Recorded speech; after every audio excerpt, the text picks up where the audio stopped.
The following is a presentation of iRacing on PTR TV. We'd like to thank all of our channel partners for their support. Please like and subscribe to the channel, and we hope you enjoy today's broadcast.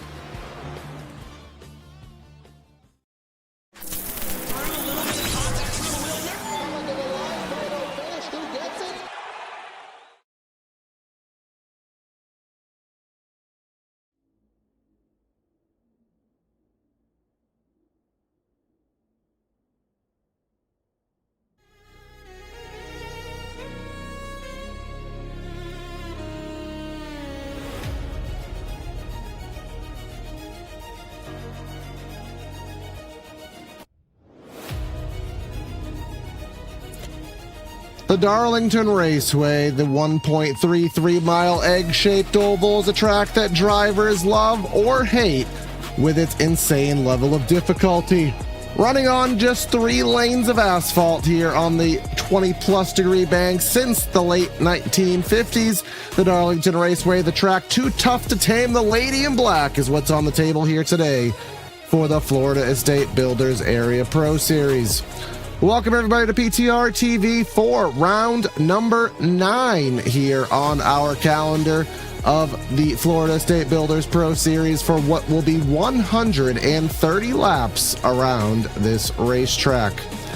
Gonna be myself, Corey Silva, in the booth and in the truck with Hunter Sleppy finally back after a hiatus of sorts as Hunter gets used to a new life with fancy new work schedules, but glad to have you back, Hunter, and what a good track to have you back on. Darlington Raceway is certainly a good one to watch. The Lady in Black, the track too tough to tame, no better place to come back than race 9 in the Pro Series. Got a few more races left until the chase is set. Looking through at some of the favorites here tonight, I've already seen Garrett Conrath be one to drivers are going to have to try to mimic their line. At least one tried to and said, there's no way he's doing that. I'm wrecking loose the whole time. So it's already going to be a challenge tonight, but just trying to mimic the driving style of those that are up on the leaderboard already. It's going to be even more of a challenge for those guys. Absolutely. And of course, round number 9, round number 8, which was 2 weeks ago, of course, after our week off. We did actually manage to go flag to flag at the Dover Speedway, which, of course, a lot was on our minds that night with the news of the passing of Kyle Busch. But this track, I know we were just talking about the stats off air there, Hunter, and Darlington would not be a track that I'd have on my list of tracks where I would expect a flag to flag race with the level of difficulty at hand.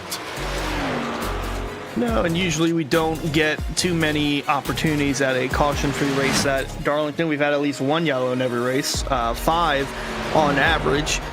Overtime could be a little bit tricky. We do kind of get somewhat of a late yellow. 5 of the last 3 times we've been here, there's been a yellow within 13 to go. Overtime finish in Season 3 and Season 5. We might crown a new winner here at this racetrack. The only multi-time winner, James Scioli, Seasons 3 and 4. There's a few guys in the field that have won. Logan Clampett, Sebastian Mayer, David Weishart, Alan Elwood, Cameron Hearn. They've all won once.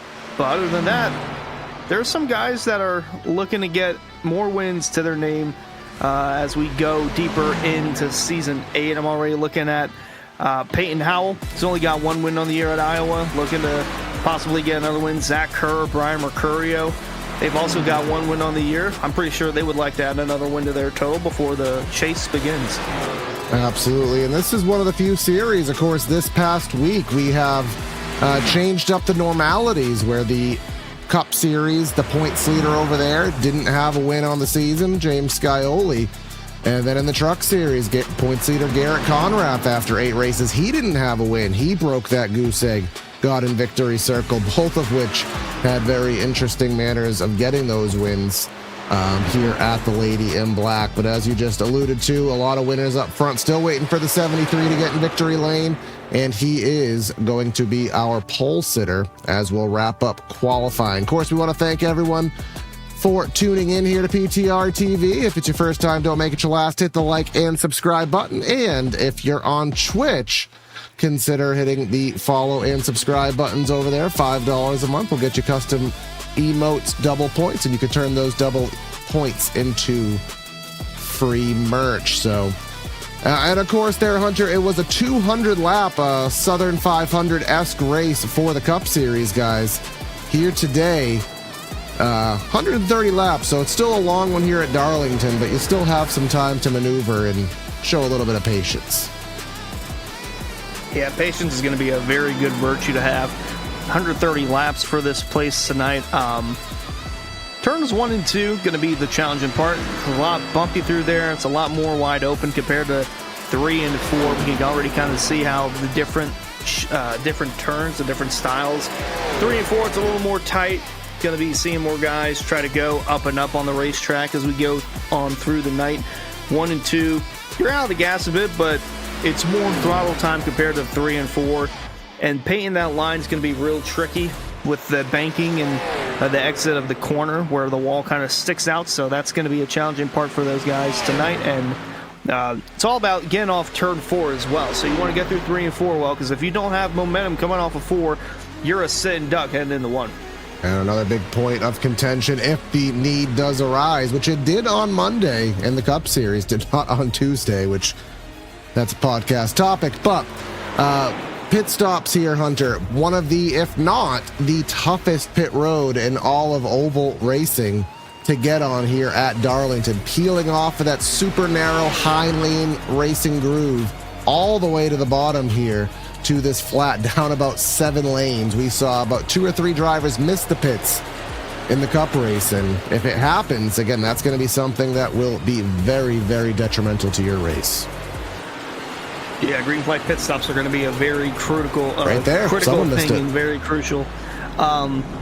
23 degrees through 3 and 4, at least on the banking side of the racetrack. So slowing down and getting to pit road speed is going to be a challenge. You're going to see a lot of rear tire lockup guys trying to lock up, getting onto pit road and avoid missing it, as Philip Groner was trying to do so. But time has run out, and it's time to put the cars on the field and have them pace. Absolutely. Our Central Mobile Homes starting lineup. If you're looking for a new home, a shed, or Triple Crown trailer, look no further than Central Mobile Homes, proudly serving Florida customers for about 30 years with a plethora of large and small home floor plan, shed designs, and Triple Crown trailers. Available in the Bell, Okeechobee, Clewiston, and Sebring. Head to centralmobilehomesinc.com. And Hunter, would you believe that? I said it without reading the sheet. I finally memorized it after a year and a half. But let's head down trackside for the starting lineup. Jake Nichols trying to get that first win of the season for himself. He's going to start this race off from P1 with James Scioli. Again, he got that Cup win on Monday. He's going to be in second. Sebastian Marin had the race dominated on Monday until a pit penalty. He's going to be third. Peyton Howell in fourth. Then we have John Hall in fifth. Connor Horn in sixth. Seventh finds JT Poole with Justin Gopplinger in eighth. Rounding out our top 10 is our Hendry County boy Travis Beckner and Brian Mercurio in the red, white, and blue there in 10th. Be wrong, but I think that's JT Poole's first start of the year at a challenging track. Nonetheless, Philip Groner, the 11 car, lines up 11th. Alongside him, Diego Sainz in the 64 in 12th. And then 13th, we'll find Jonathan Evans in the 13th position. Alongside him, Garrett Conrath in 14th. 15th, it's Zach Kerr from Down Under, and next to him, Zach Carr, not to be confused with those two. DJ Stagner, 17th, David Weissart in the 18th position, and then rounding out the 10th row, AJ Stravato in 19th, and Casey Lucanos in 20th. And we have 30 some odd drivers here this evening. Jackson Hartman, 21st, Skylar Shackelford in 22nd, Jared Skinner and Bryce Senesac sharing a row. Then we have Ryan Nowicki and Ben Pierce, followed by Timmy Pacioli, Alex Chilka, 28th, and we have Jeff Wright and Jeremy Miller in 30th. And 35 cars, we'll just let them scroll on through. Hunter Sr., Forrest Smith, Sebastian Miller, Donald Kite, and Steve Durham. Of course, we do have some EOLs to process, and those drivers already dropping to the back. That is Adams, Durham, and Nowicki headed to the back. Elwood and Shackelford will have the more immense penalty with the drive-through due to their penalty situation. While we pace around through, we finally received word for next week's festivities, as it's All-Star Weekend. There's a lot of unknown of where we're going for the All-Star Week, so no Cup, Truck, or Pro Series races, but an All-Star race on the line, and it will be Gen 4 cars returning to Charlotte Motor Speedway. It's going to be a fun event on Monday, June 8th, so you want to make sure to tune in for that one. We'll have an open format, segment bonuses, pole challenge, and the 100-lap main event. 22 drivers are locked in. Head to areairacing.com to get the full list of drivers that are locked in, former champions as well. The whole format is there. It's a $100 winner-take-all purse for the main event. The pole challenge is going to be absolutely fun. There are segment bonuses that will occur on lap 20 and lap 50. And then the fun part about this is, in light of Denny Hamlin's last to first challenge in Nashville, the pole sitter can start at the rear for double money. Ooh. Yeah, and the leader after the first stage and the second stage will be the front row for the final 50 laps. So head to areairacing.com. It's the newest story to tune into. All the drivers that are locked in and previous champions and whatnot, it's all in that article, as we have 130 laps slated for us here at the Lady in Black. Absolutely. You'll catch that here on PTR TV, as far as I'm aware. And we'll have a good, fun night ahead of us, but hopefully that will be also replicated here today with a good, fun night. Jake and James on the front row. Control going to Jake in the 73, the gold car down to the inside. Still looking for the first win on the season. Will it happen here today in Darlington? Well, we have a long race to answer that question. Green flag in the air on the loud pedal. Little bit of wheel spin through a few of these drivers, but we'll funnel off into the corner. Whole shot to the 73. And let's see if we can make it in one piece.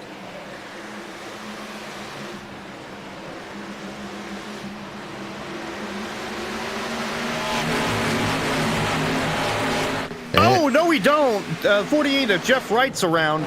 Made contact with Jeremy Miller in the 30. No yellow is out, but for the most part, everyone got through A-OK, except for those couple of drivers. Yeah, that's going to be one of those stealth Darlington penalties stealth Darlington non-cautions that they bless you and they curse you, depending on which side of the spectrum you're on. And something with Alex Chilcutt.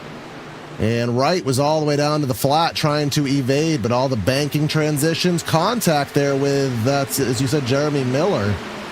But we do stay green from that, and that will be unfortunate for you Jeff Wright fans. But up front, we have managed to single out, and while we were watching that replay, Sebastian Marin has broken up the sandwich of the 73 and the 7, and he's looking for more.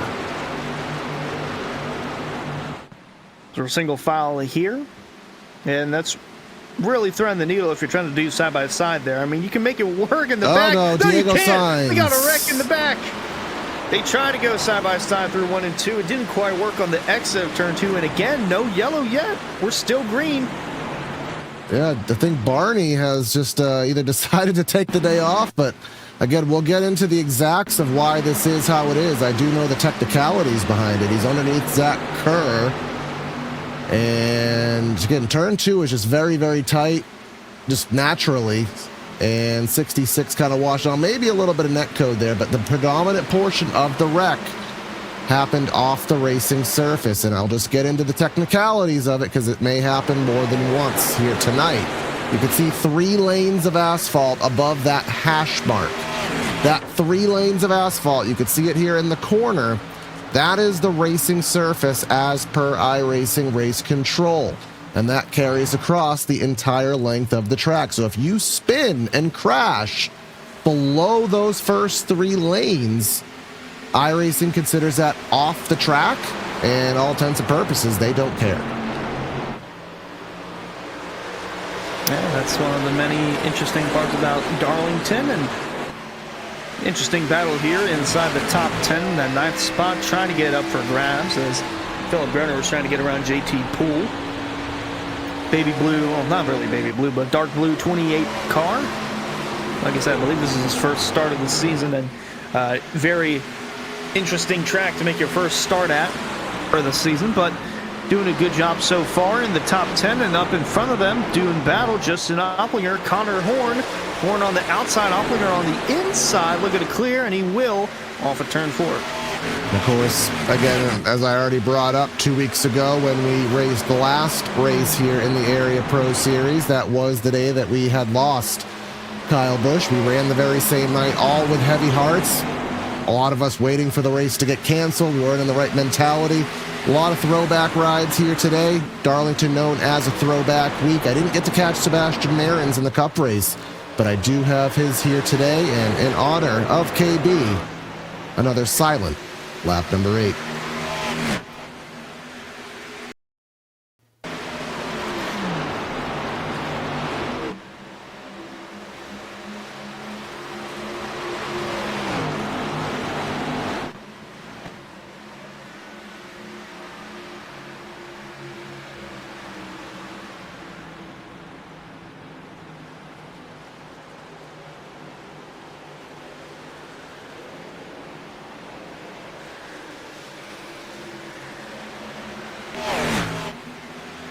Silent lap number 8 there. Can remember Sebastian not getting... Actually, did he get the win? No, he didn't. I don't quite remember. I don't remember, but I know I didn't get his paint scheme the other day on the broadcast because of just trading paints, doing things there. But I know he had one of his favorite paint schemes with one of these Snickers cars that KB ran. So, we got another one of the M&M's cars here today, but Jake Nichols has the lead by about 0.3 of a second. And now I know dirty air there, Hunter, not as big of a deal here in the Nopes cars as it is in the Cup Series and even in the trucks, but Darlington, not a track where you can evade it at all, and it does get hard to break these 2/3 bubbles.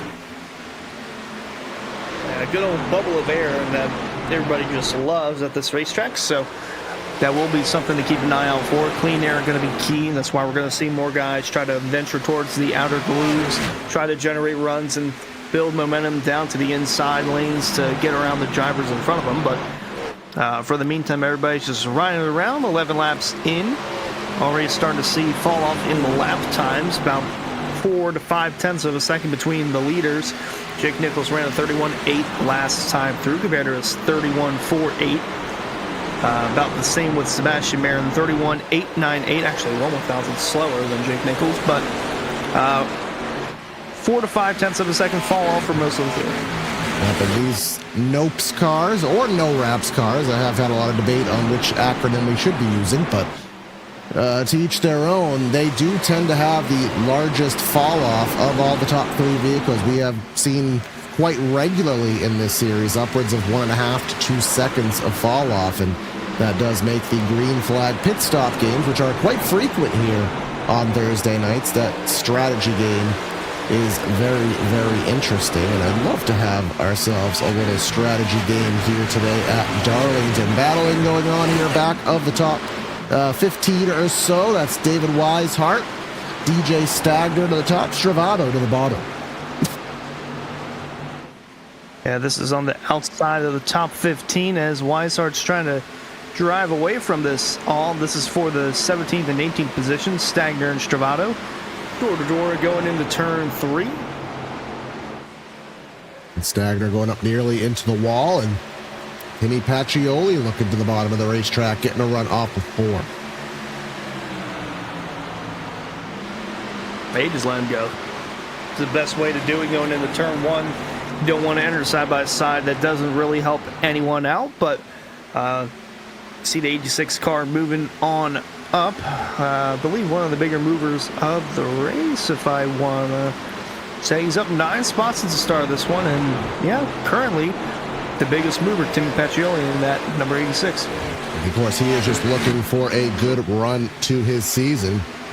Has slowly increased his efforts over the season up to the 10th spot in the points. Of course, that does have him in the chase contention here. Of course, 12 drivers making the chase, which is not that far off Right now, Connor Horn on the bubble, only 3 points ahead of Travis Beckner. Connor Horn, who has been showing a lot more consistency as of late, Hunter. Someone who I always said qualifies really well and then drops like a rock during the race. He has managed to kind of average that out more, and we see him having more solid top 5 and 10 runs with less issues, and that should certainly help him out trying to stay in that chase bubble.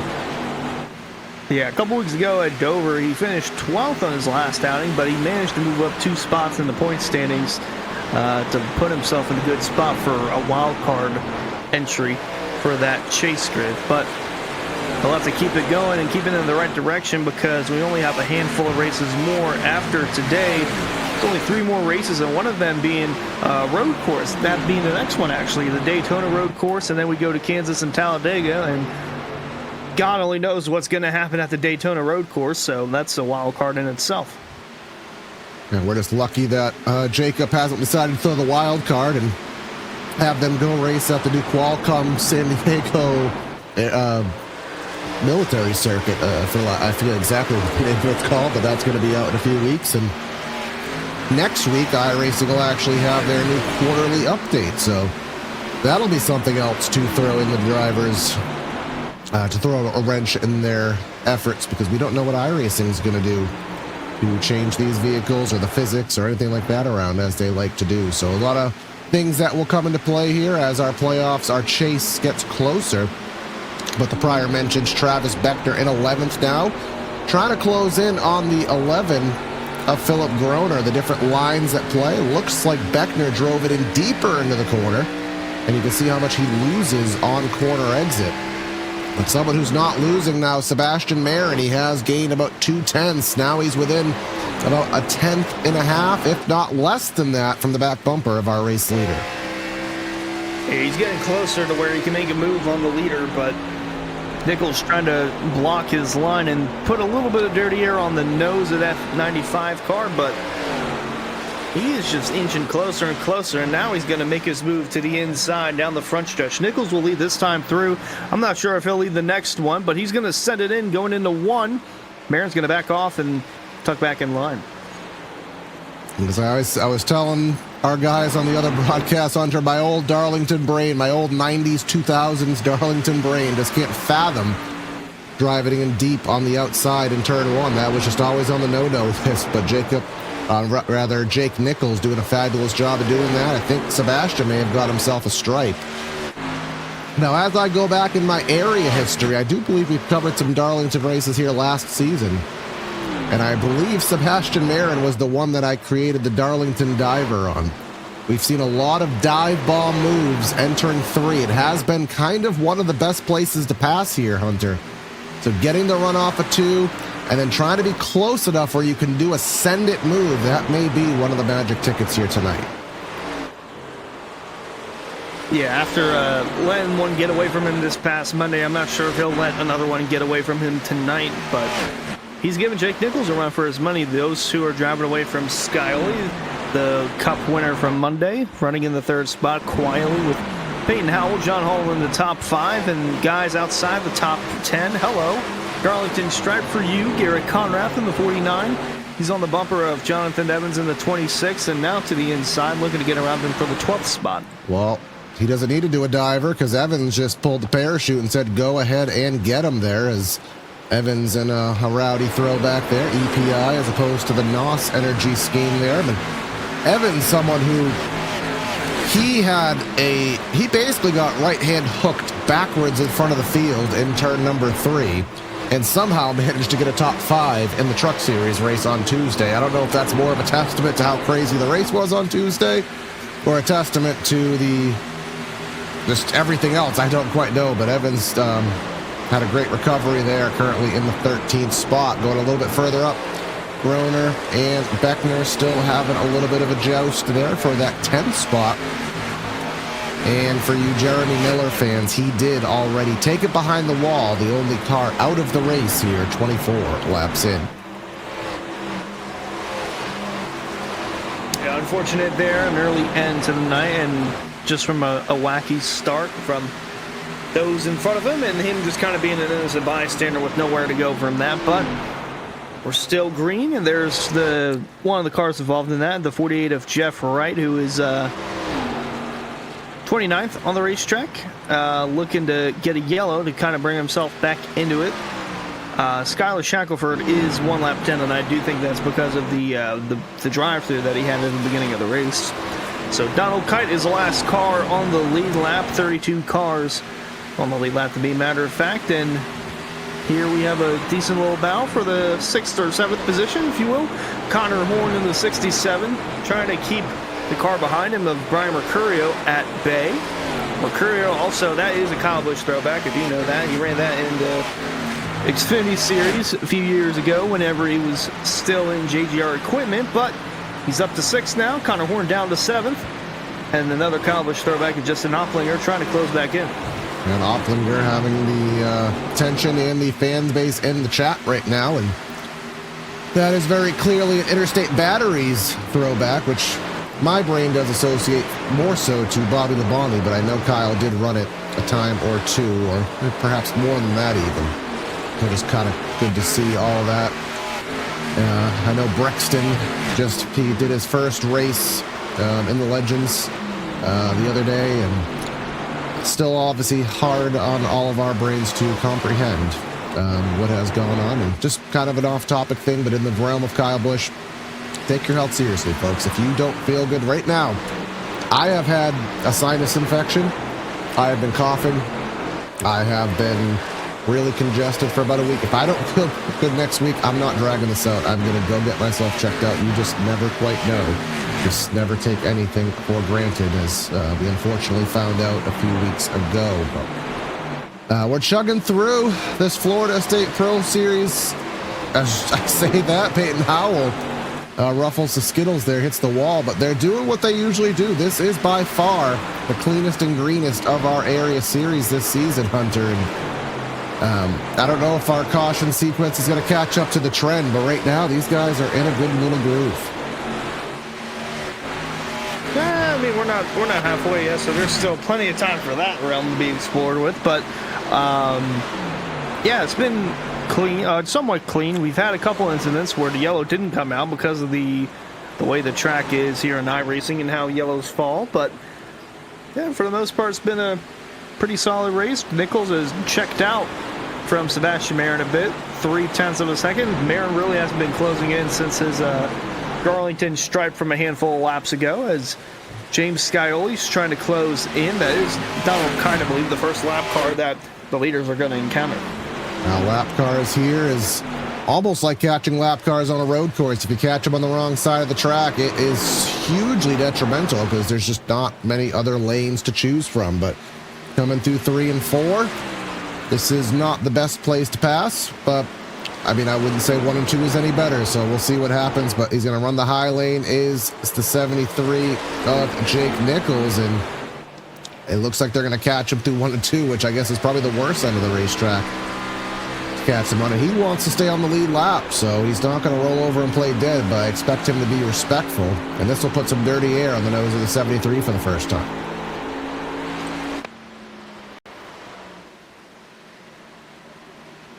And the lap car is trying to pull to the inside, but still not enough. The 73 and 95 closing in. Kite, I believe, will keep it low this time through, but him being the first car, well, the last car on the lead lap, don't know if he'll go down without a fight just yet. James Carley's hoping that he can hold the leaders up a little bit, about 1.2 seconds back from Jake Nichols, trying to buy time. That's the 24 of John Hall. I mean, really, you could consider that a Kyle Busch throwback-esque for Scioli. That's the scheme of his last NASCAR win from Dover. That's what he won in on Monday as well, and that's exactly where he alluded it to. He wanted to do something to bring back the moment of joy that we had at the end of Dover, but now Nichols is there and wasn't close enough to make a move and get by on the front stretch, and now he's going to really get woed up here, and that will pull Sebastian in closer. This is that magic ticket that will help Scioli gain a 10th or 2. Big wiggle from Kite. He'll move down and pull the parachute and let him go. That also pulled back in. Sebastian Marini closed the car length from that.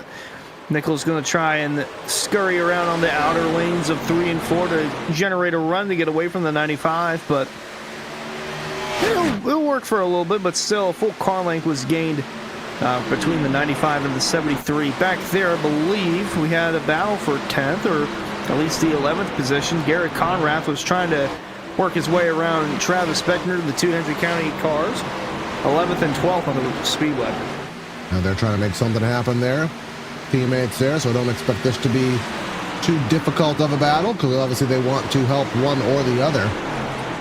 And then Conrath will get by with ease, but that may open the door for Jonathan Evans in the 26 to look down low, but I don't know if he'll be able to sustain the momentum. He will not pull back into line, but we talked already about the fall off and how drastic it is. Let's pull it up with Jake Nichols. Now he's back in clean air, running his own pace. And we're down 2 seconds. So I talk about this till I'm blue in the face here in this series, because it happens week after week. We got 4 sets of tires in the pits. We're down 2 seconds. What do you take the risk at some point? Because this is one of those rare situations, Hunter, where you can gain enough time to make an extra pit stop and, you know, be advantageous with it. Do you risk a green flag race, or do you just get nervous on that elusive caution flag? It's a very good question, because tire wear, it's really going to matter late in the going, where if you try to do something for a green-white check or even ponder something for like a 3 or 4 lap shootout, it won't go in your favor. Tire wear, too much of a concern at this racetrack, so try to use your tires up now while you can. It seems like we're not going to get a yellow anytime soon. We've gone over 35 laps without a yellow now, and I mean, you have enough tires to where you could do 3 if you really wanted to under green, but we'll have to see, because Sebastian Mayer is going to have a look to the inside of Jake Nichols into 3. Nichols will back off, let the 95 take control, try to get him back on the inside, try to cross him over, but the 95 is going to block that from happening. So Sebastian Mayer, the new leader here at Darlington. And that pulled James Scioli into within a half a second now, so we'll see how toast is the 73, or will he be able to get back on the pony here and try to make something happen, or will Sebastian just drive off and blow the doors off everybody? But this is also usually a good opportunity where when you just get past, pull the plug and change the strategy. So I guess we'll see. This might be an open door, maybe coming to lap 40, 42, someone tries to split the race into thirds. Yeah, I mean, if you really wanted to, you probably could have done that around lap 30 to 35. I mean, you could try going to 40, but I don't know if you're going to want to do 40, 80, and then lap 120, pit with 10 to go. But seems like most of the field is just comfortable with riding around for a 2-stopper at some point, because the 7 of Scioli, he is really closed in the gap on Jake Nichols, trying to take second away. Yep, and you got to expect this to be a relatively easy pass. Usually teammates, they'll work together, but at this point in the race, usually it's, all right, I'm toast, you go get him. So but we'll see if Scioli can get the run, or Nichols decides to go that route. Looking a little further back, super tight quarters racing. I do believe Evans may be struggling with Beckner to his rear, or perhaps Evans already made the pass, not quite sure, but they were a very, very close proximity with Zach Kerr behind that, and right behind Zach Kerr, Zach Carr. As we said, so easy to screw that up, but here comes Scioli for the move, and as we expected, Nichols just lets him go. Yeah, we're 40 laps in on our runs now, so 73 is starting to fall off a cliff just a bit, losing the first and second position as Scioli has come on through. It seems like the longer run has really played into the favor of both Sebastian Marin and James Scioli, so Nichols looking for a caution at some point. Don't know when it's going to happen, but seems like these guys in the next 10 laps or so, they will have to come down and pit for tires. We are separated here by quite a ways. We do have Forrest Smith being the first to pull the plug. Now, he wasn't anywhere up front. He was loosely involved in one of the earlier stealth wrecks that didn't throw out a caution, but this is the first driver on the pit road for this green flag sequence. still have 28 drivers on the lead lap, the last of which being Jared Skinner in 28. He's 25 seconds off the lead, and must have got loose off the corner under that old Darlington chicane, getting loose, going low as he recovers, but carries on through. As again, just waiting and waiting to see who in the top 10, top 5 is going to pull the plug and make that strategy calls. Here comes Brian Mercurio. He's up to 6th now. He's making a little bit of headway, up 4 spots, and he has the top 5 directly in his sights. Yeah, he's looking to run down the 52 of Peyton Howell. Getting closer to that bumper. Connor Horn really hasn't let him go just yet.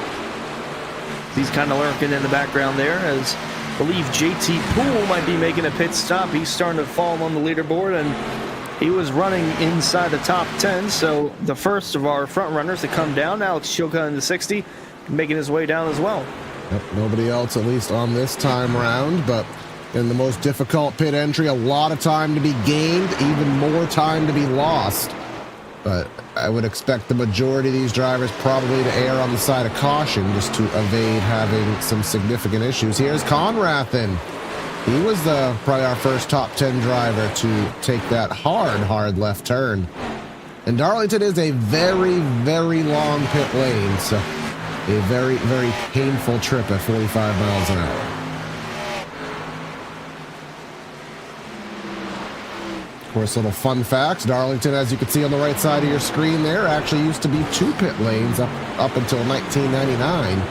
There used to be a backstretch pit lane here, as Bristol still technically has. But here's Jake Nichols, and he's the first of the top 5, so this is probably going to draw everybody, if not this lap, super, super soon.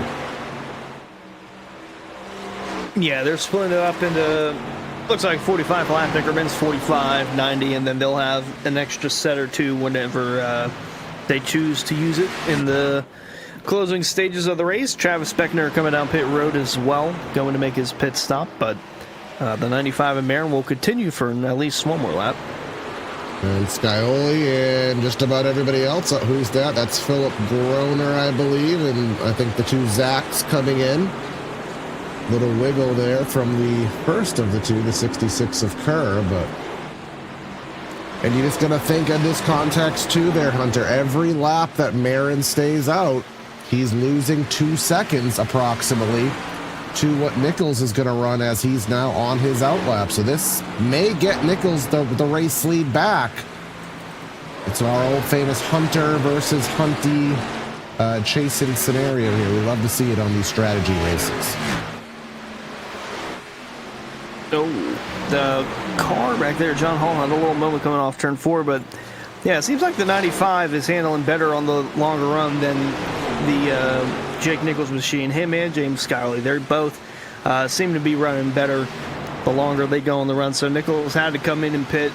So it's going to help Jake Nichols in the short run whenever these guys do eventually pit, as we're 3 deep into 3. But the longer we go, the worse that car is going to get for Jake Nichols, and the better it'll be for Marin and Scioli. Now, I'm wondering now, this would be as Pacioli coming in. Now, Sebastian Marin is not going for points here in the Florida State Builders Pro Series. Do you think he might just have a little fun with this one and see if maybe he can stretch it to halfway and just do this on one stop just to see if it works? I don't think so.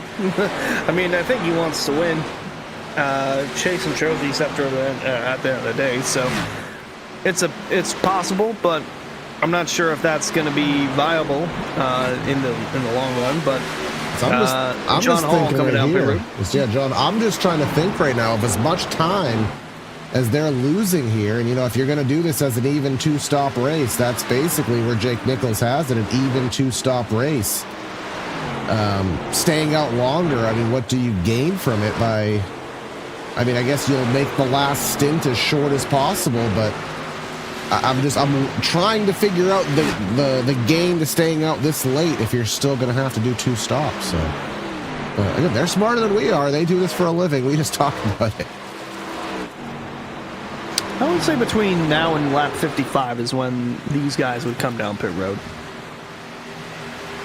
And then that would be, what, about 15 laps later than Jake Nichols, who has been out, well, 4 laps. So, yeah, that'd be about 14 or so laps. So that's about 20-plus seconds, just making an even number there, that they're going to have to come back from on those fresh tires. Because last time by for Sebastian, he ran a 33.4.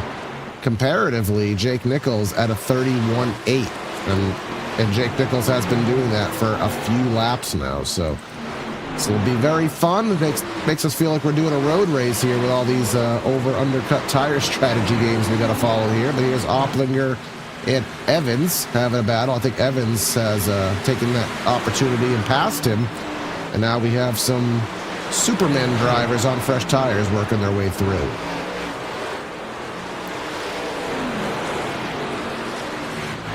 Yeah, everybody on easy mode with the new tires, except for, I think that was Donald Kite getting into the outside wall, but, yeah, Marin Scioli still have yet to pit, as well as Mercurio, Horn, Peyton Howell. Jake Nichols is still lapped down, by the way, so maybe that's why we have yet to see Sebastian Marin come down pit road, maybe hoping for a yellow to come out, trap that 73 a lap down, but that time has wound out because here comes the 73 right now.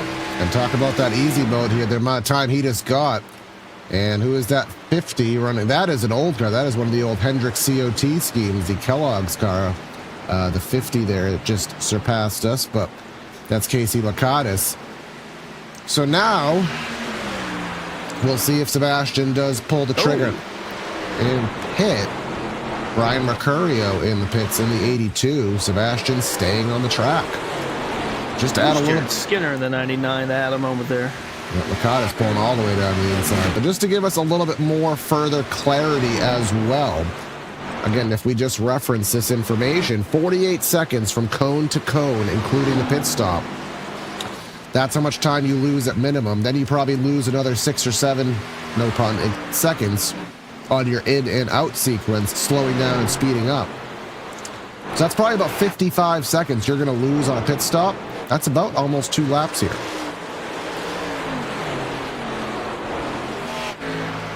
So that means there comes Marin going by the lap car, Skinner, hopefully. But, yeah, shocked that they have not made a pit stop yet. Corey, I think that they are going to try and do the one-stop strategy. Yeah, maybe not because they thought it was fun. I mean, I'll take that. I do know when you have some, top-tier drivers that just come in for fun for certain races, sometimes they'll just do things almost as a test bench, as a guinea pig situation, where they can implement them into other races. So, but there is money on the line, obviously, in all these area races. So, I mean, we all like to win that dough. As Conrath getting by Scioli again, he's just trying to get back on the lead lap. Conrath in the free pass spot, but very, very soon to be just 1 lap down, and a whole plethora of drivers will be getting by these leaders. Groner, Beckner, I think John Hall, is he coming on through there as well? Yes, he is.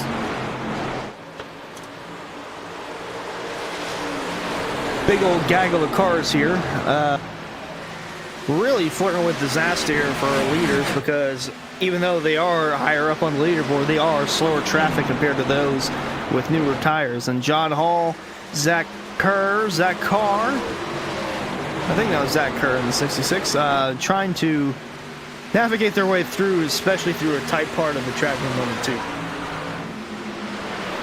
I'm just trying to do math to it, long end math. Of course, the teams have the algorithmic software that's custom developed because they have millions of dollars that they could put into software developers to do it, where they can basically punch in, if we pit on this lap, we're going to lose this much time, we're going to blend out in this position, and if we pit again, this is where we should end up. They have all the stats for that. Of course, we don't. Our stats are mental computations that are frequently wrong, but try to figure out, where is Jake Nichols going to end up? He's 20 seconds behind Sebastian Marin right now. We talked about Sebastian. And probably going to lose 50-plus seconds making a pit stop. So that means Sebastian will probably go a lap down once he pits. And then when you figure Jake Nichols is going to have to just do what he can to minimize the time loss, and then hope that when he pits, he can somehow pass Marin again that is going to be the long haul strategy here for, again, us oval people don't usually need to calculate all this kind of stuff between stages and caution flags, but this is essentially the long game that these guys are banking on.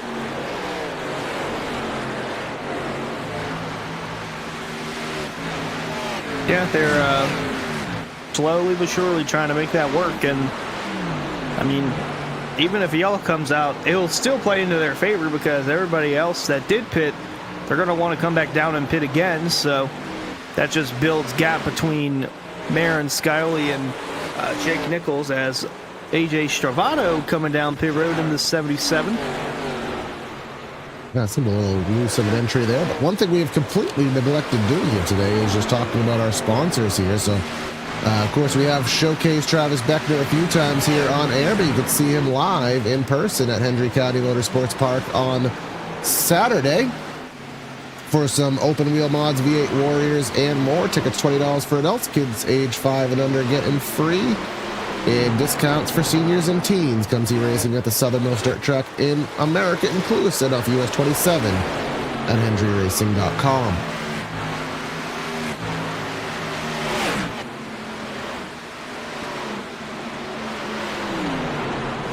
Still waiting. Again, I'm assuming it's going to be right dead center at 65. And you do have to give credit to the Scioli there, Hunter.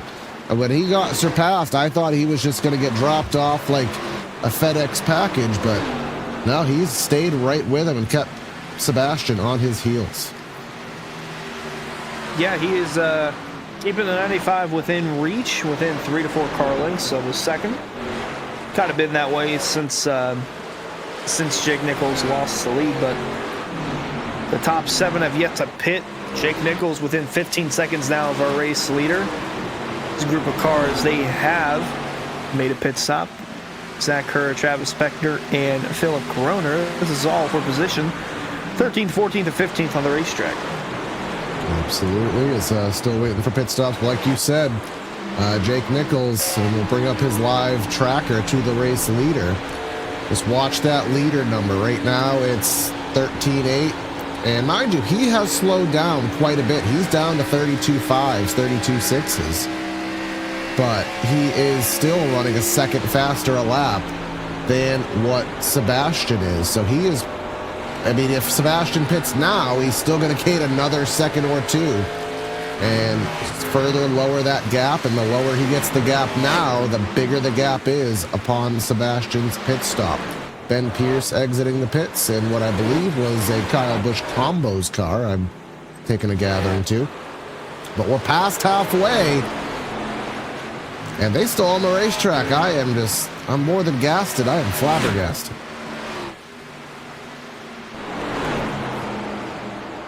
Yeah, that is accurate depiction of that race car as Connor Horn has made his pit stop right at 65, and Donald Kite having to hold on to it on the front stretch there because Jake Nichols was flying through in a hurry. Connor Horn, though, making his first pit stop of the night. And he pit right on the halfway point, and here we go. We're in 3 and 4. We're in 3 and 4. All right, now I'm starting to wonder, do they have one of those, moonshiner illegal fuel cells there? They got an extra 5 gallons in because they got an extra long fuel hose. How long can these guys go? Yeah, I am not sure anymore. Justin Opplinger in the pits, as well as Donald Kite. But we are still waiting on, we'll bring up the stint tracker. So we're still waiting on the first 4, Evans and Peyton Howell, to come into the pits. Now Peyton Howell, that is the first missed pit entry question mark. No, he reeled it in there, but that was not the cleanest one, but he reeled it in. He sent it through there, but made the most of it. Are these guys trying to push for lap 70 or so? Because they're both still on the racetrack. Jake Nichols, 10 seconds. By this. 10 seconds. So it works 2 ways. Because Jake Nichols, I mean, we're expecting him to probably pit around lap 90. So the longer these drivers stay out, that actually works in his favor because he is not going to have to fight off on the older tires for as long. So he won't lose as much lead. So it's actually, I believe, now that he's closing on into these guys so quickly, I think it's actually working more to the 73 than it is helping the 95 or the 7 to my non-Larry Mac brain. Oh, absolutely. If he gets up to them before they make a pit stop, they're probably going to go 2 laps down, if I had to say, and that's if they don't make any errors on pit road, getting on or speeding or getting off pit road. 70. And again, Sebastian Marin, who, and more than just him, there's many drivers here in area that are Coke drivers. There's at least 3 or 4 of them, I think, on the Coke rookie list for 2026. So they know what they're doing.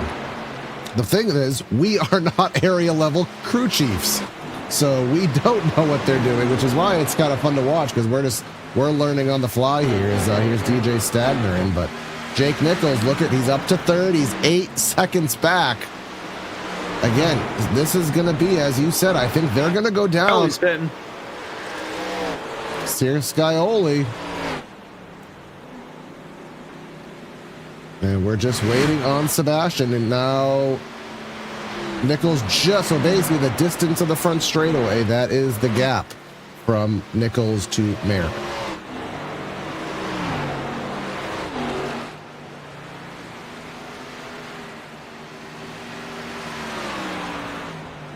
And here comes Sebastian. Marin's coming. Well, after 70 laps or so, they've finally decided that enough is enough, and they've reached their goal. Marin's going to come in. Jake Nichols is going to assume control of the lead, and now will be the interesting part of Scioli and Marin trying to catch Nichols, and then when does Nichols pit again? Yeah, I really don't know.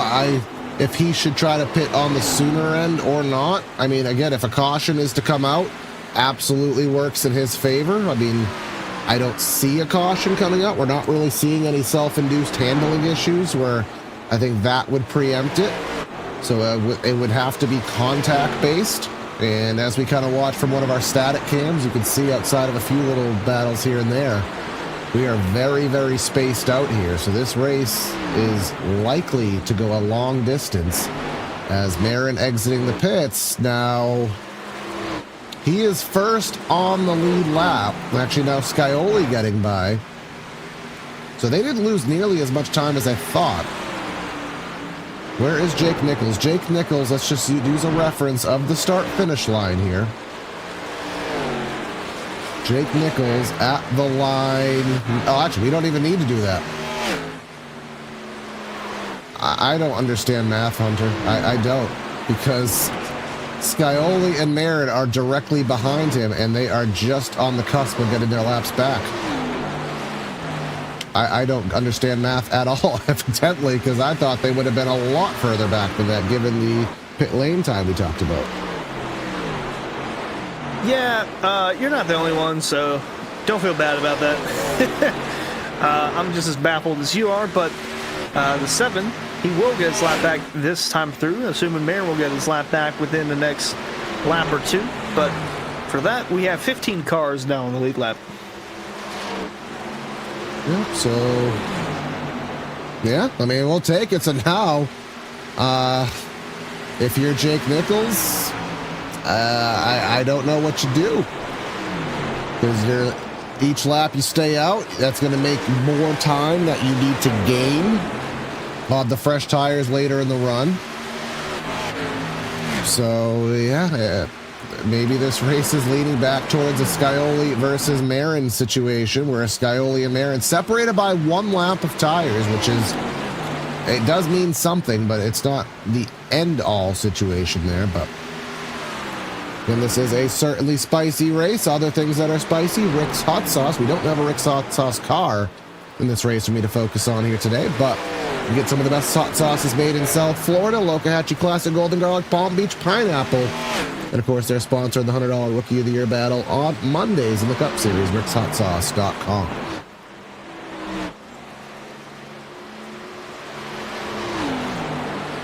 Well, this will be the battle to keep an eye on for, because now the 7 is in front of the 95, but for how much longer? Because Marin has reeled Skyley back in.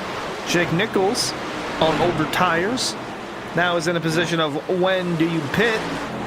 How long can you go? A 33.2 last time through for Jake Nichols compared to the 31.6 and 31.4 from Skyley and Marin. Yeah, so that's going to obviously, again, they are now 25 seconds back. They're going to gain a second and a half a lap or so.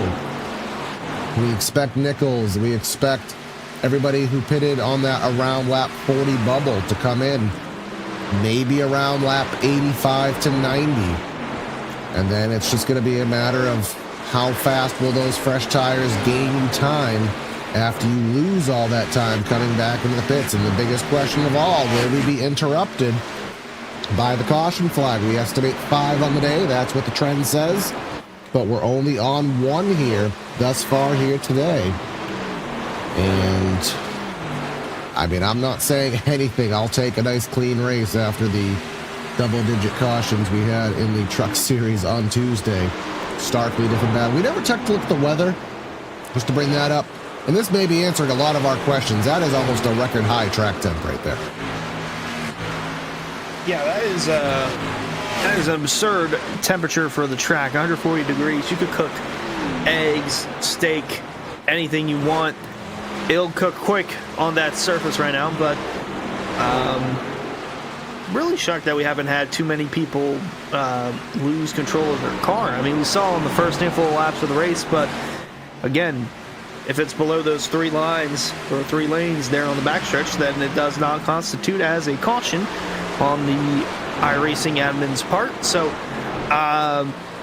very impressed by the way this field has been racing so far. I mean, we've had a couple more drivers leave the field tonight.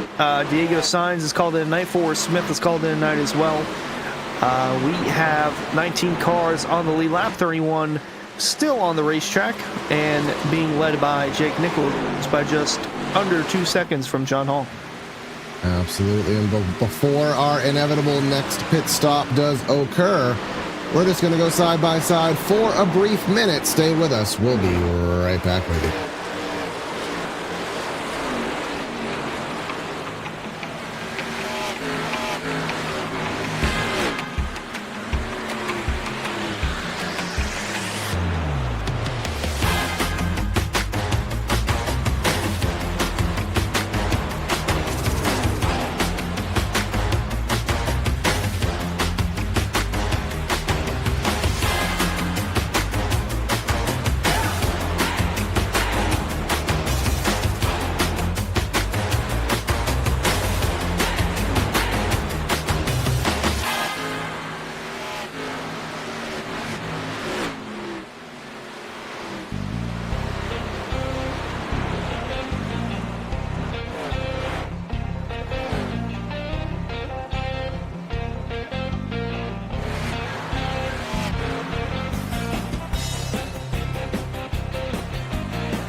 Yellow, yellow, yellow. Well.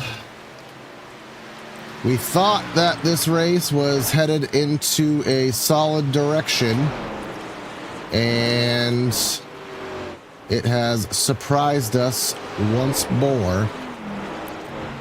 trying to find the cause of it. It didn't directly strike me, but I'm sure we'll get a cue here in just a trigger.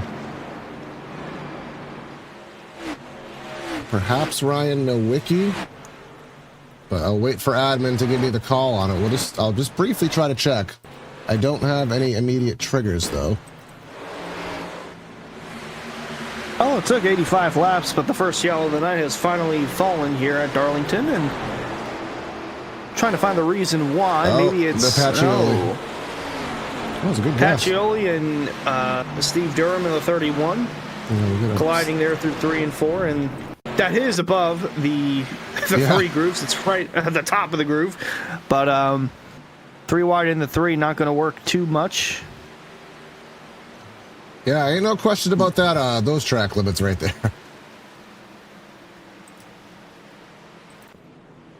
Well, if Jake Nichols needed anything to go right, he done caught it in the perfect of manners, because now he gets an even set of tires, and Marin and company and Scahioli are still in the mid-teens and will have to work their way through. Travis Beckner being issued a black flag, so he will have to heed to that. But everybody else coming into their stops right now. And this will put us with about 50 or so laps to go.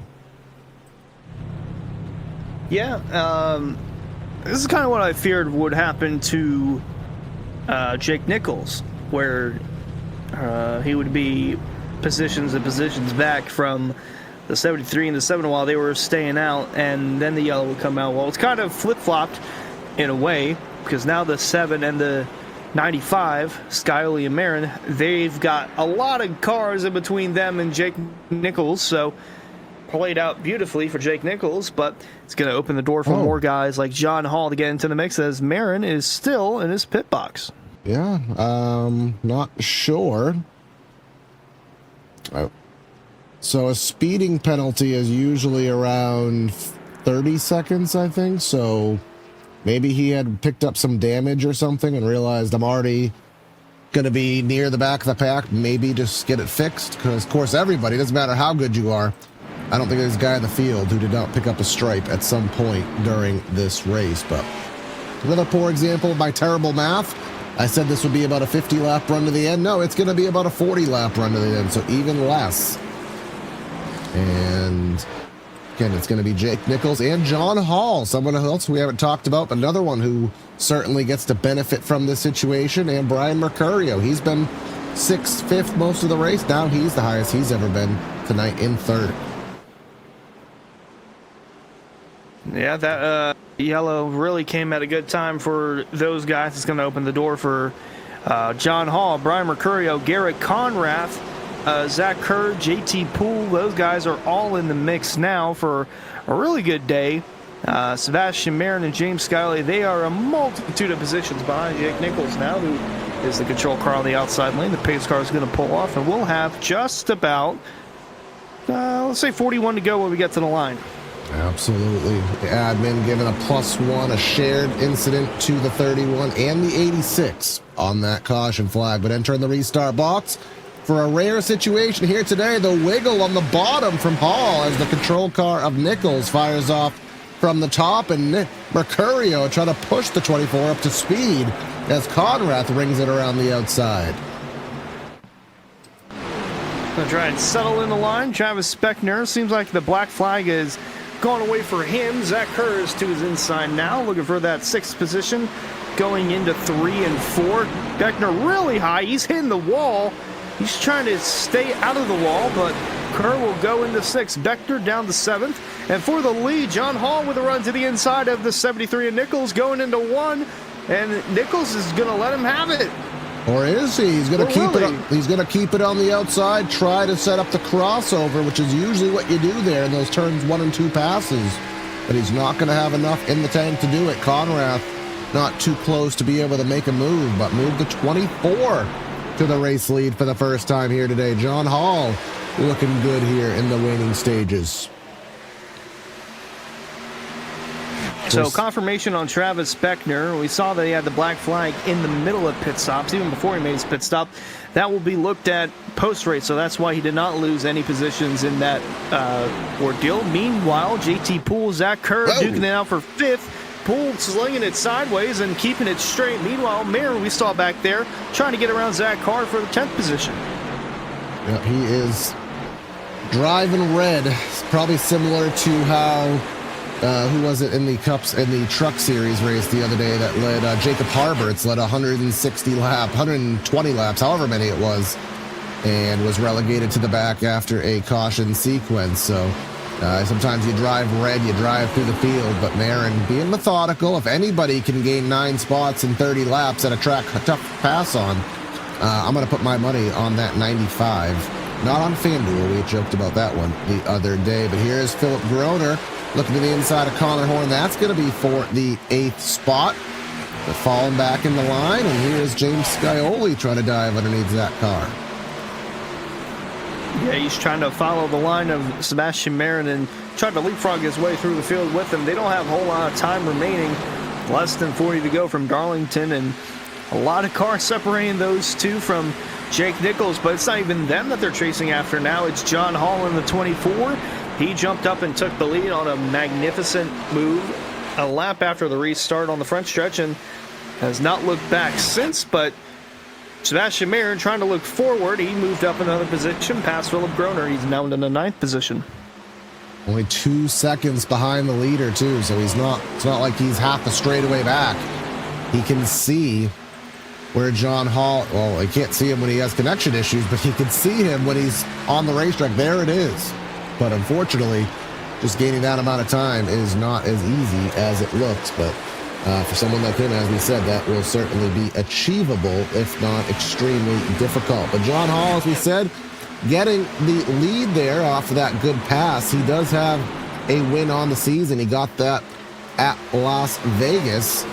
Can't really translate too much from Las Vegas to here, but, you know, it is a speedway of sorts, although we are doing a lot different things here. But another track coming up here in the near future that John Hall may have success at, of course, is going to be in the chase as we do head to Kansas. Or is it not in the chase? Very close to the chase at the Kansas Speedway. Yes, that's going to be leading up to the chase. Very good sister track there. So this may be setting up for John Hall to have himself a good run into championship season. Yeah, it'd be really good if he could pull off a win tonight before going into the Daytona Road Course the next time we see these Pro Series cars. It won't be next week. That's the All-Star race next week. And the format, everything has been uploaded. Almost said updated. Yeah, posted. You can say uploaded. The story has been posted to areaiRacing.com. All the info is there. You'll see this guy, Sebastian Marin. Yeah, at least we hope to see him in. He's locked into the field. He's up to the 8th position, past Connor Horn.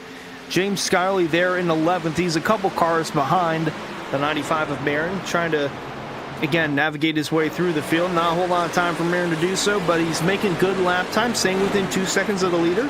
And back here, this is the 14th position between Zach Carr and Justin Opplinger. Opplinger going to go around for 13th, Carr down to 14th, Chilcutt in 15th, and the 60. Really haven't heard too much from him today. Chilcutt, he was in one of those opening semi-incident situations and really hasn't just got to recover from it. But here we go, Jake Nichols getting back to John Hall, but then gets himself a stripe through 3 and 4, loses a little bit of the mojo. But Garrett Conrath, he's looking pretty stout right now as well, fastest of the top 3 last time around the raceway right now, about 0.6 of a second back. But what I am looking at is that overall gap to Sebastian Marin, and it's staying pretty stagnant at about 1.8 or so seconds. So even if Sebastian is gaining positions, he's not gaining overall time, which as laps tick by, it's hard to do both there, Hunter. It's hard to gain spots and gain time, but if he wants to win this thing, he's going to need both. Yeah, he's getting around Travis Spector now. Scioli's still trying to find his way even to the bumper of Philip Groner. He's stuck in the 11th position right now, so very good for the 95 of Marin, working his way through. There's the 11 holding on to that top 10 spot, and the 7, that yellow did not come at an opportune time for him. However, it did for the 73 of Jake Nichols, keeping those guys at bay, but now he has to worry about getting around John Hall in the 24. Going in the 1, he's just going to run his line through 1 and 2. Hall working from bottom to top, and then going to try and work his way back to the bottom for the exit of 2. Down the long Boeing back straightaway here and into 3. We haven't really seen any Darlington divers be applicable here. Nichols trying to run higher, trying to get that clean air on the nose. Does a great, perfect situation there. Great cross up, gets to the inside, will get a major run down the straight. Will Hall back off? Yeah, absolutely not. They're going to drive it on in. A little bit of contact there through the center of 1 and 2. Wrapping the top with speed is the 24, and he hangs on for now. You get really tight down there if you're the bottom car, and that's exactly what happened to Jake Nichols. Otherwise, he was going to have to put the 24 into the wall. Didn't want to do that, so chose to lift and let the 24 around, give it another go in a few laps or so. Third, might be a big position here in a moment. Garrett Conrath in the 3rd. Brian Mercurio in the 4th position with Zach Kerr closing in. JT Poole not too far behind, as is Sebastian Marin in that green 95 you see closing in on this group of cars. We talked about Sebastian not just gaining positions, but gaining overall time. And now he is doing both, because now that gap is a 2.5 seconds. And looking underneath JT Poole, looking to the inside of 3 and 4, which tends to be very difficult to pass on. Momentum harder to keep up down there. And as we've seen, it's difficult to pass in 1 and 2 as well. So I really couldn't tell you where the best place is to make a move now. It's very difficult on each side of the raceway. You're just going to have to just dig deep and make a power move and hope that you can make it stick without hurting either yourself or your competition. But as it stands right now, we are past the century mark, 25 laps to go, only about 13 or so minutes of racing left here at Darlington. And looking high, nearly into the fence, but still maintaining his momentum. Another charge, another fail by Nichols. Trying everything he can to find something to get around the 24 of John Hall with. Across the stripe, and now we're on 25 laps to go in this race, and Jake Nichols really applying pressure to that 24 of John Hall, but he has not budged one bit. And Conrath trying to close in. He's within a second of the leaders here, but again, he's still got Brian Mercurio trying to hound on him. Nichols with a strong run, though, through turn 4. Don't think it'll be enough to make a move going into 1, but he'll again just follow the tire tracks of the 24 through 1 and 2 and try to set him up for the backstretch into 3. We'll try to do that indeed here as we come off of 4, and who's going to get themselves into victory lane and do the shop.area iRacing.com hat dance there with their fancy iRacing area merch. Who will find that out? We'll see in about 23 laps, as looks as though Marin taking a little bit of a look. Still hasn't got by JT Poole, but there's one person that can make the bottom work in 3 and 4. It's Marin. And then top of the shot, you can see Mercurio. He managed to clear and get by Conrath. New P3 and a new P6 driver on the board here with 22 laps to go.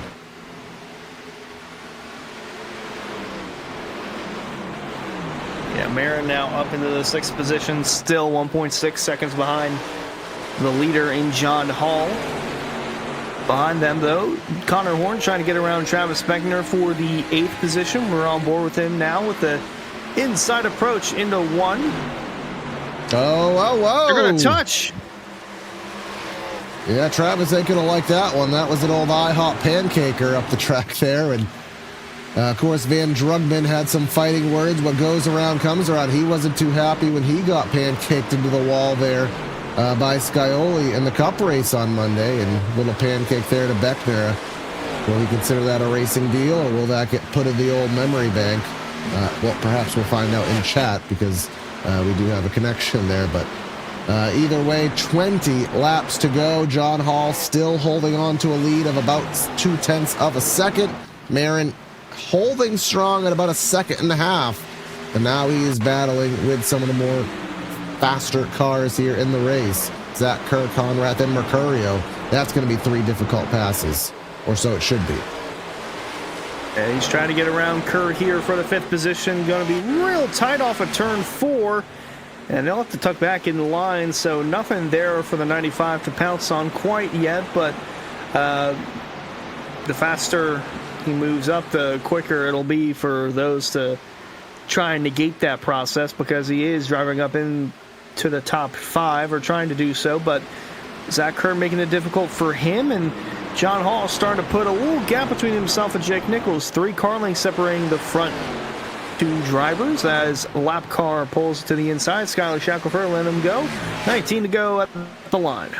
Yep, and this is just the difficult part. Of course, you know, I talked about next race. We'll be at Charlotte for the All-Star, but Charlotte's applicable. Even Dover last week. Go into Kansas. You can evade the dirty air. You can put your car in a different lane to preserve your handling as you fight through traffic. But here at Darlington, there's really about a lane and a half of workable real estate. There's not much you can do to put clean air on the nose. And Jake Nichols is trying to get cheeky. He's trying to do a little bit different to help him out, but again, he's just stuck in that dirty air. And it'll be interesting to see if Sebastian is going to be able to do anything with it, as he does do something with it there. He drives by the 66, and that moves him into P5, although he did lose 4/10 in that pass. Will he be able to work through, fight the dirty air, and win this race with 17 to go? It's going to be a very difficult challenge. He's going to have to gain about half a second a lap to get... Oh, actually, no, that's a bit too much. But he'll have to gain... Our math has been terrible today, so... It's been real bad. He'll have to gain a couple of tenths a lap to have enough time to get up there and pass the leader. But the 7 of Scioli trying to hold off everyone behind him with a big old conga line from 8th to about 16th, I want to say. He's selling into 8th, but he's trying to close up on JT Poole, get around him for the 7th spot, trying to do what Sebastian Marin's doing, but has not been able to do so just yet. Of course, I mean, we did have an unexpected caution there. I mean, are we done? Is there going to be a last-second caution that forces a pit call? Of course, what happened on the truck race with, well, this Casey Licata's getting out of the way of the leaders, but Jacob Harbert's green-white checker as the leader made the wrong call. Everybody went against his word, which would have happened either way. Lost himself the race. Here, I think that you have to pit. I don't think you could risk the call there as you would have on Tuesday, but you don't even want to be in the spot. Will a caution come out and interrupt the flow? John Hall is going to hope for a no. But right now, again, holding steady at about a 0.2 of a second gap. Let's take a look at our race recap here. Only 1 caution, is that right? Yeah. I thought we had 2. Only 1. Oh, I guess we only had 1. So, only 1 caution for 3 laps, and that was the one that we had around lap 82. John Hall with the fastest lap of the race. I guess I'm just thinking of some of those early fake pretend almost should have been cautions, but yeah, only 1 time behind the pace car tonight. Yeah, had a couple within the first 5 laps of the race, but it happened so far below the backstretch line that it did not register as a yellow, and we continued on for the first 85 laps of the race, I should say, and then we had our yellow come out, and since then it's been all John Hall. Sebastian Marin has been put in a deep spot to try and navigate his way through, and now with 13 to go, we're touching here going into 1. Not sure how this is going to work. Howell and Zach Kerr. No. There's our yellow. Or is it? Is he going to? Yep. Now, I will say, on the Cup race the other day, we did actually have some drivers do an Alt F4 to preserve the integrity of the race. Unfortunately, we didn't get that here today, but we kind of caught that one live. They were beating and banging, and just not clear to Peyton Howell. And Chilcutt helping the 97 around.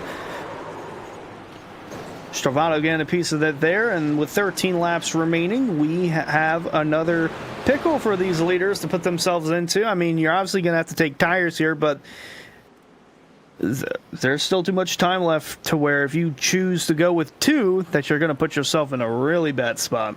Yeah, I mean, we were down 30 some odd laps, so we were down about 2 seconds to fall off. So I don't know if any of these drivers ran a long run and took 2 tires in their practices during the week.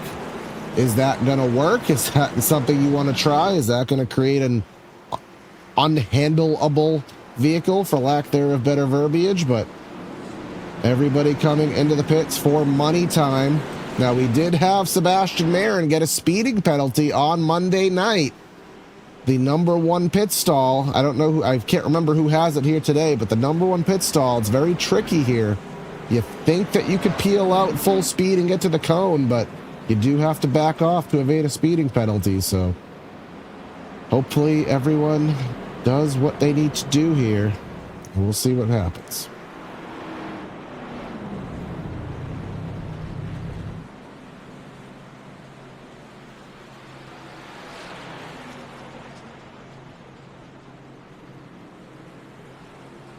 All right. Oh, Brian Mercurio. There's John Hall.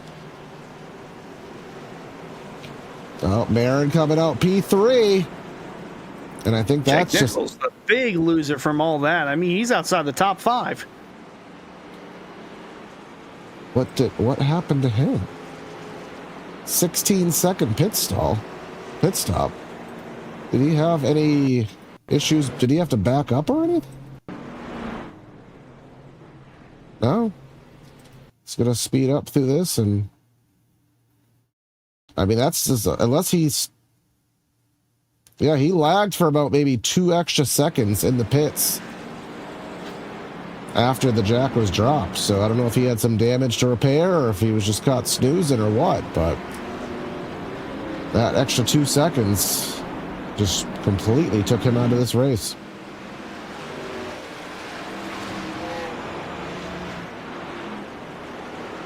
And now, oh boy, I thought we saw Sebastian Marin exiting in P3, but now he's actually going to be scored as P2.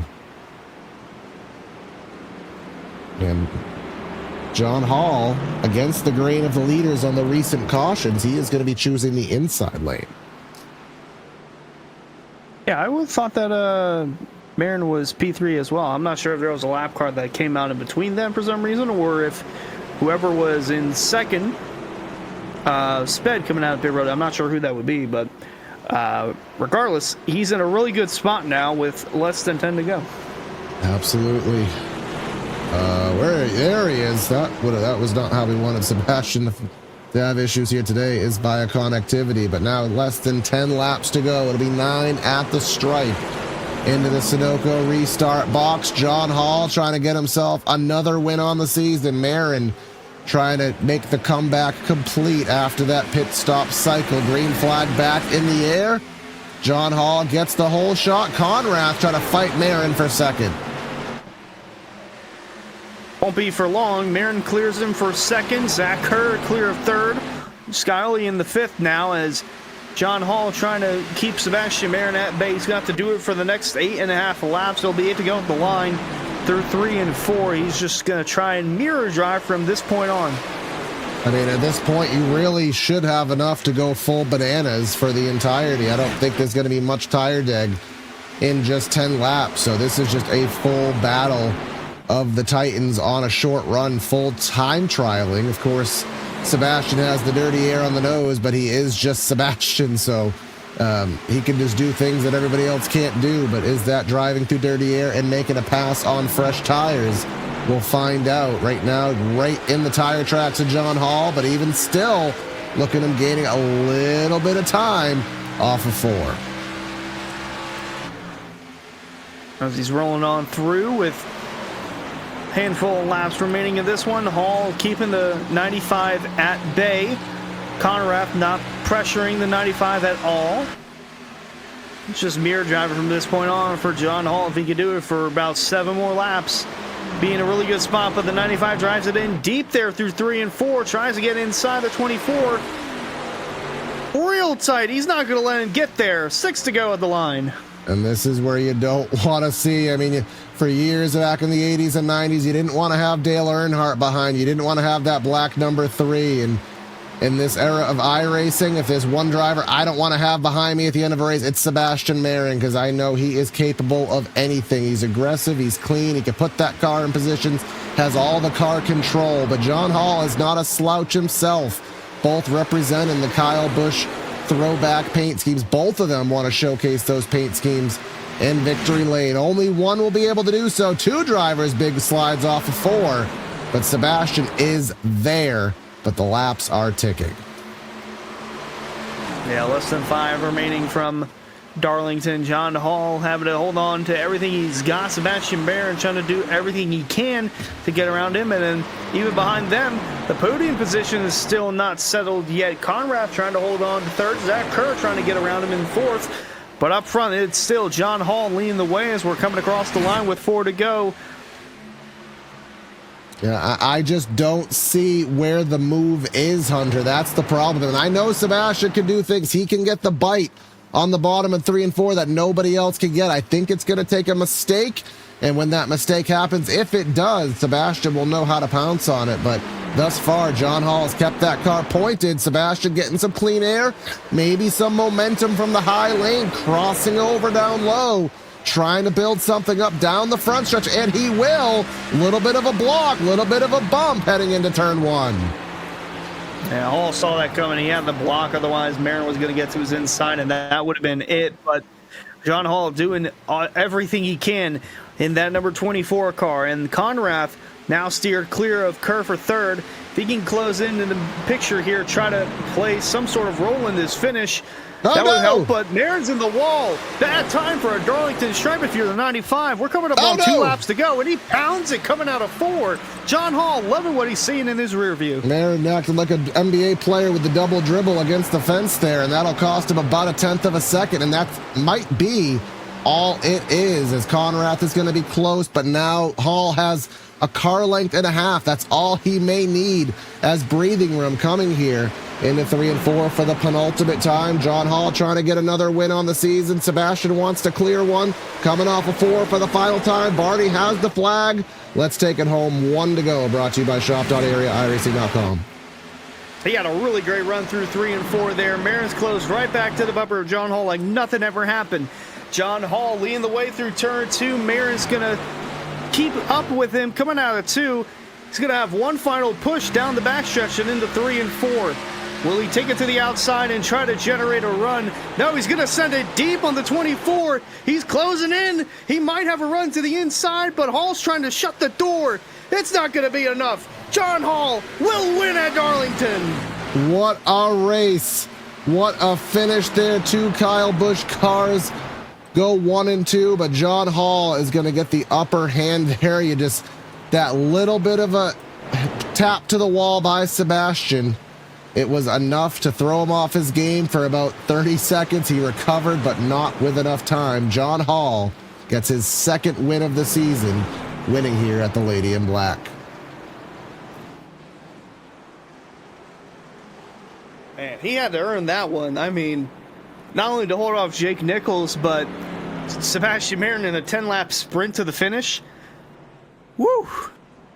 Absolutely. That one is going to be one that he's going to be thinking about and celebrating, and that heart rate probably can finally go down to a normal level here as he'll burn it down here on the front straightaway, celebrating his first win on since Las Vegas a few races ago. But as he does that, let's go start our post-race show. Give you the final rundown of results here today from the Darlington Raceway. Final margin of victory, one of the closer ones you'll see at Darlington. 7/100ths of a second, John Hall over Sebastian Marin. Garrett Conrad with the 3rd. Zach Kerr gets a 4th. James Scioli was good all race, but just couldn't come back fast enough. He got up to 5th. Beckner with a solid 6th. Opplinger, Evans, Connor Horn, and Alex Chilcutt rounding out the top 10. And missing out on the top 10 was Brian Mercurio in the 11. Jake Nichols could not salvage a top 10 after a miscue on pit road. He finishes 12th. David Weishart 13th. TJ Stagner 14th. Jeff Wright in the 15th position, followed by Senesac, Carr, Poole, Pierce, and Groner rounding out the top 20. 35 cars strong here today. Peyton Howell, AJ Stramato, Timmy Patrioli, Donald Kite, and Jared Skinner, rounding out our lead lap drivers: Miller, Shackelford, Lakatos, Durham, and Hartman. And then the final page of results as follows: Nowicki, Smith, Sines Sr., and Jeremy Miller. They were both out very, very early in the race. So we'll head down to Victory Circle. We'll find John Hall for the second time this season, and he has caught up with Hunter. Unbelievable victory, John Hall. You had to hold off the best to do it, and especially in the last handful of laps there. Take me through your thoughts on the final lap when you saw Marin hit the wall with 2 to go, thinking, okay, everything's going to be good, and then you get to the white flag, and then he's back on your bumper. Take me through that final lap. Well, I thought the Grim Reaper was coming to find me there at the end. I had flashbacks to I think it was season 4 in the trucks, and came down to 3 and 4 here at Darlington, and Seb was right behind me and moved me out of the way. So I feel like I learned my lesson this time and overdrove the entry a little bit so he couldn't do it again. But yeah, I knew going into that last restart, I was like, oh, great. I've got him right behind me. I'm not going to be able to make one mistake this entire last 10 laps, and worked the air just fine. So I can't believe it. That was a lot of fun there at the end, and got lucky there with the pit cycle in the middle of the race. So yeah, I mean, it was an impressive drive there, and you put yourself in a good spot. Your second win on the year. We're off next week. I mean, we do have the All-Star race, but for the Pro Series, a lot of unknowns for the next one. It's the Daytona Road Course, so that win really putting yourself in a really good spot points-wise. Initial thoughts on the Daytona Road Course? I mean, there's a lot that we haven't been to since season 1, so there's a lot more that we're still trying to grasp. Yeah, somebody told me we're not running the chicane, so we're going to be flying down the front stretch. So that's going to be something to behold for sure. But it's going to be a lot of fun. It'll be something new, but glad I got a win on the oval before we go to probably my worst discipline. So. And did it in the Kyle Busch colors, the M&M's throwback there in the 24. Second win of the year for John Hall tonight at Darlington. Congrats. Thank you, guys. Still waiting on Sebastian to make his presence, but I'll hop down to find Garrett Conrath with a third, hot off a win on Tuesday in the Truck Series, backing it up here with a podium here on Thursday night. All in all, a good race, clean race, a lot of strategy here, and then just a flat run to the end, man. What more do you think you could have used, or was that all she was going to write for tonight? Yeah, that's probably about all I had for those guys up there, but just like Tuesday night is probably my best track and made the most of it. Wish it would have went green that whole way because it was going to be fun to see which one of the strategies was going to work. I felt like the two-stop was going to be the better strategy, but it was going to be pretty close, I think. But overall, just good night. Absolutely. I mean, there's always that fun versus stress game, I'm sure, with these strategy races. Like, at what point do you kind of have to go with the green flag strategy versus pray that the caution's going to come out? Because you know how these races can go either way. But obviously this series seems to be a lot more green flag. Yeah, that's pretty much just putting my faith in this series on Thursdays. We've been real good all season, and I think we were going to go green there. It was just a fluke yellow kind of that came out. But, yeah, I made that decision pretty early on. I was struggling with the tires, so I said I'm just going to bet on it going green. And it absolutely did. You got yourself a solid run here, a week off for the All-Star. And this series, I'm not going to Milwaukee. This series headed to the Daytona Road Course. So do you take some confidence heading in there, or are you praying for the best? Not at all. I'm terrible at road courses with these cars, so I will just I'll suffer it out as best I can. Well, luckily the points are at least in your favor, so you can handle it. But either way, great job, man, and we'll catch you soon. Thank you. Yes, unfortunately for him, he is probably not going to make the chase, so he won't have to worry about that. But he'll see what he can do. But someone who was just a little bit short, Sebastian, has caught up with Hunter. Yeah, here was Sebastian Marin and almost made it work. take me through the first half of the race with the interesting pit call, because Corey and I were looking like fools up here, not knowing what in the world was going on between you and Skyley. It seemed like you two were on a similar pit strategy. How were you able to go so long without pitting?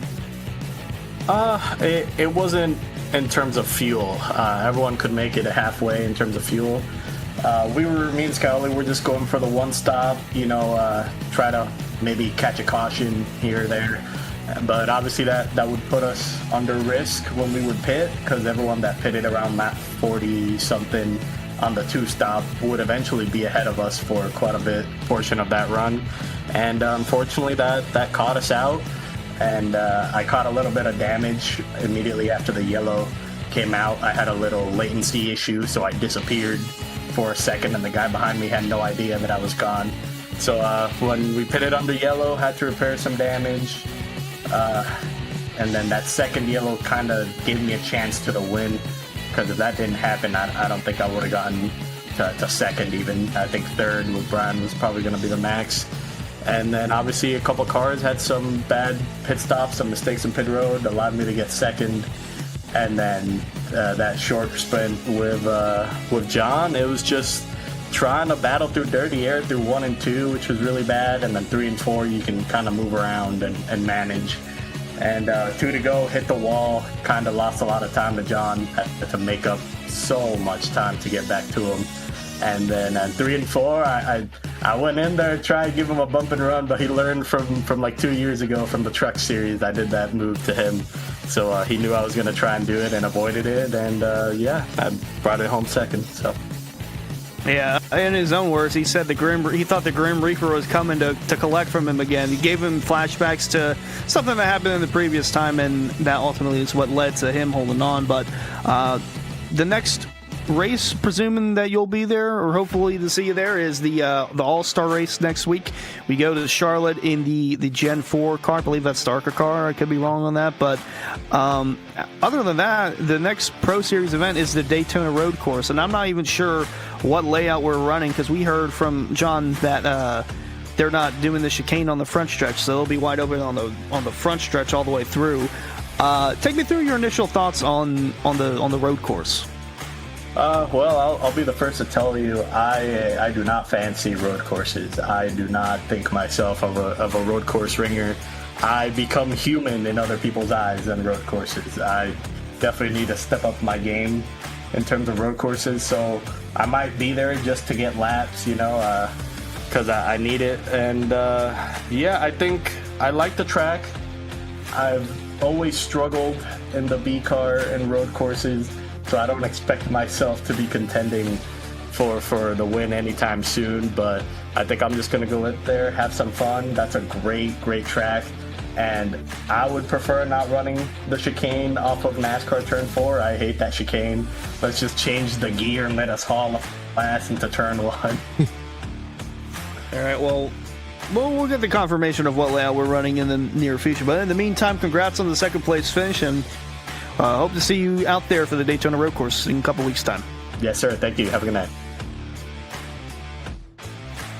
Well, I did just poke the bear, and no chicane. 100% confirmed. Just heard from the horse's mouth. So yes, we are running the Au Natural Daytona Road Course. So luckily, in sim, we cannot shatter rotors and have pieces fly into the grandstands and injure fans, as we saw this past NASCAR week at Nashville. So that'll be a story, but a great race here today. Very clean. And John Hall sneaking out a win over the Beast here today, getting another win on the season, Hunter.